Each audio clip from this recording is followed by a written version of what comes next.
আসসালামু আলাইকুম রহমতুল্লাহ। কোথায় কোথায় ভাগ্যে যা আছে তাই হবে। বিশ্বাস করেন, আপনার চেষ্টা, ছোট একটা চেষ্টা আপনার ভাগ্য বদলে দিতে পারে।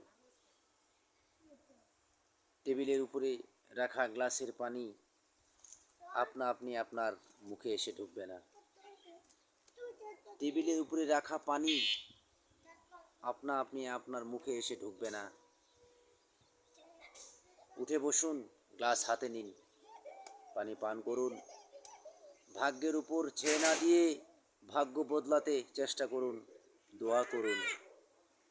মানুষ যা চায় তাই কি পায়? সূরা নজম 24 নম্বর আয়াত। মানুষ তাই পায় যার জন্য সে চেষ্টা করে। সূরা নজম 39 নম্বর আয়াত।